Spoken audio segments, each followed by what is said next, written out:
Assalamualaikum warahmatullahi wabarakatuh. Perkenalkan, kami dari kelompok 4 akan mempresentasikan tentang hakikat ekonomi dan bisnis yang disusun oleh pertama saya Safira Al-Fadi dan saya Santi Mardania dan saya Sabda Dewi Novitasari. Hakikat ekonomi dan bisnis terdiri dari 1. Hakikat ekonomi, 2. Etika dan sistem ekonomi, 3. Pengertian dan peran bisnis, 4. 5 dimensi bisnis, 5. Pendekatan pemangku kepentingan atau stakeholder, 6. Tanggung jawab sosial perusahaan atau CSR. 1. Hakikat ekonomi. Ekonomi berasal dari kata Yunani ekonomia, yaitu pengelolaan rumah, yang berarti cara rumah tangga memperoleh dan menghasilkan barang dan jasa untuk memenuhi kebutuhan hidup atau fisik anggota rumah tangganya, dari Capra tahun 2002. Ilmu ekonomi adalah ilmu yang berhubungan dengan produksi, distribusi, dan konsumsi. Paradigma ilmu ekonomi modern. Hakikat manusia. 1.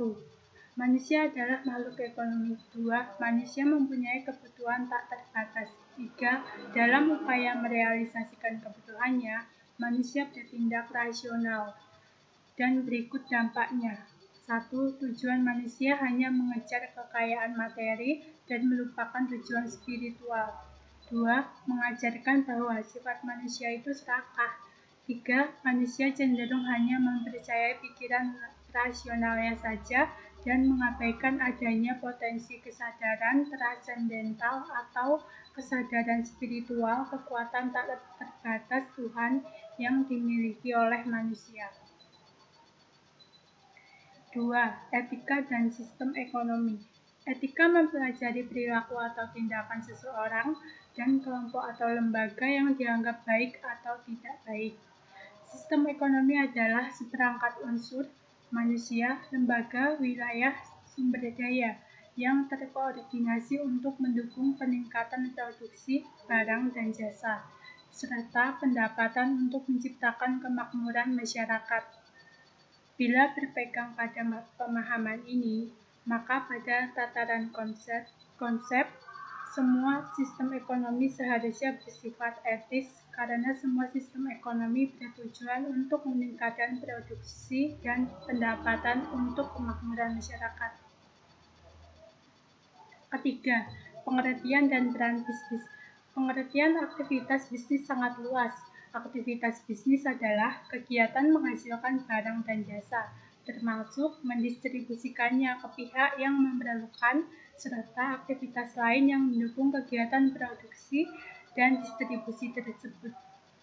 Etis atau tidaknya aktivitas bisnis menurut Keraf tahun 1998 dilihat dari 2 sudut pandang, yaitu 1. Praktis realistis dan 2. Pandangan idealis. Selanjutnya dilanjutkan oleh Mbak Santi. Berikut adalah bagan atau gambar 5 dimensi bisnis.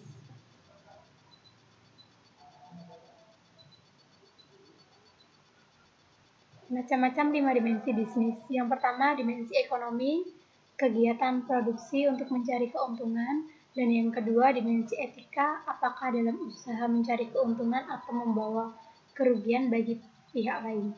Dan yang ketiga, dimensi hukum, apakah bisnis melanggar aturan yang dibuat oleh otoritas berwenang.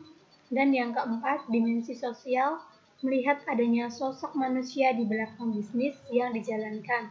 Dan yang kelima, dimensi spiritual, kegiatan bisnis dilihat dari perspektif agama keyakinan. Yang kelima, pendekatan pemangku kepentingan atau stakeholder. Dalam menerjemahkan bahasa Indonesia, artinya stakeholders adalah pemangku kepentingan atau pihak yang berkepentingan. Stakeholder dapat dijumpai dimanapun, terutama dalam kegiatan bisnis, sehingga setiap perusahaan tidak terlepas dari keberadaan tokoh penting tersebut. Suatu perusahaan berinteraksi dengan berbagai pihak atau pemangku kepentingan mulai dari pemegang saham hingga kepada customer sampai karyawan bahkan dengan para supplier. Stakeholder adalah individu atau kelompok yang berkepentingan di dalam sebuah perusahaan, seperti yang pertama, pemegang saham, dan yang kedua, regulator, ketiga, pemerintah, keempat, masyarakat, kelima, pelanggan konsumen, lembaga swadaya masyarakat, media massa, asosiasi industri, pesaing atau kompetitor, mitra kerja, karyawan, supplier, bank atau kreditor. Selanjutnya akan dibawakan dengan Mbak Safira. Stakeholder dapat dikelompokkan berdasarkan kekuatan, posisi, dan pengaruhnya. Klasifikasi stakeholder sebagai berikut. Pertama, stakeholder utama atau primer. Kedua, stakeholder pendukung atau sekunder. Ketiga, stakeholder kunci.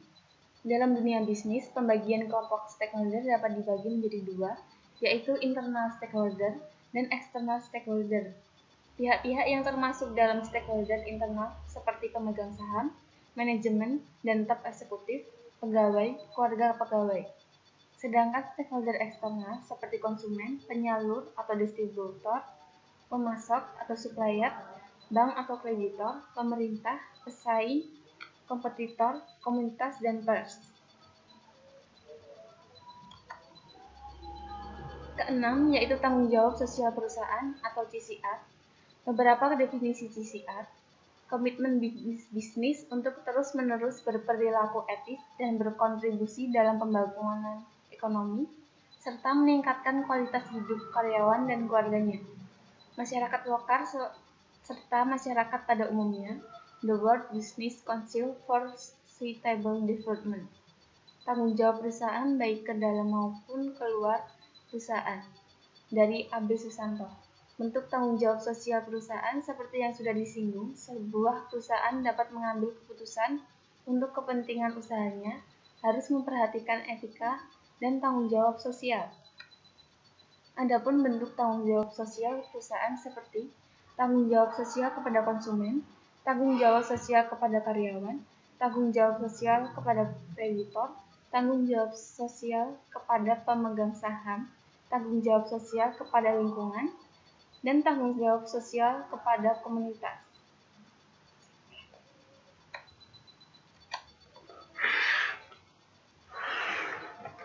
Sekian dan terima kasih. Sukses for you. Wassalamualaikum warahmatullahi wabarakatuh.